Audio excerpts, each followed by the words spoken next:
Hi everyone, Matt Stuart here with BankerRonan Realty. I have a special presentation today. I'm here with Helen Rutledge of the Mortgage Coach. We're going to talk about interest rates, we're going to talk about buyers and sellers, and we're going to talk about what's kind of going in the market and where things are going from a mortgage perspective. So hope you guys enjoy. We're going to jump right in.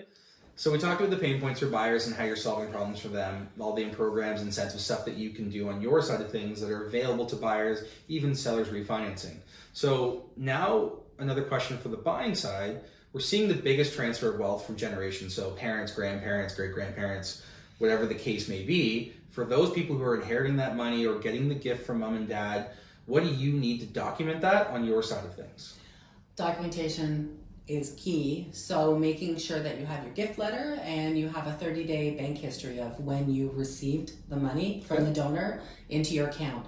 Don't be moving money all over the place because we have to then trace it back, which means we have to contact you to get all the bank statements. We've had some borrowers who have had multiple accounts, and so we have to have a history, 90-day history of every account. So if you have it as a gift, make sure that you tell your realtor, okay, I have my gift, 3 months. Like, make sure there's a time span. So when you have your down payment, keep it in that account. Don't move it around.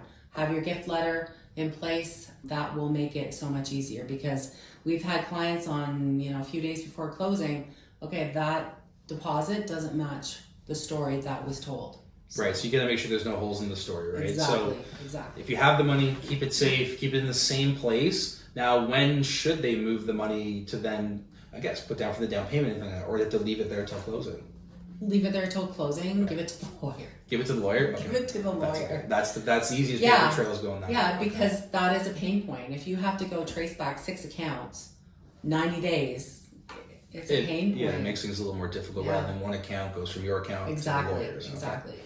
Right. And the other thing, like reverse mortgages. Like, I know we're not really getting into that, but that's where a lot of families are giving the funds for now. Yeah, they're transferring wealth through that way, right? They're pulling the equity that they built up over 20, 30, 40 years they've owned the property, and then that's how they're gifting it to other people. Okay. Exactly. Yeah, we can cover the reverse mortgage on the topic, but it's good to know that there are different ways for buyers to kind of get into the market, sellers, and again, we're seeing a big transfer of wealth. Yeah. So it's good to know how to document that on our side, let's say as a consumer, right? So, Awesome. Thank you. Thank you. All right, everyone. That kind of concludes the interview I've had here with Helen Rutledge of the Mortgage Coach. Thank you very much for tuning in. This is some great information. Really appreciate it. Buyers and sellers, just know that you're not stuck. There's lots of options for you out there. Mortgage brokers are here to help. Call your mortgage broker or call Helen for any questions that you have. My information is below as well as Helen's. Thank you for tuning in. Thank you. Take care.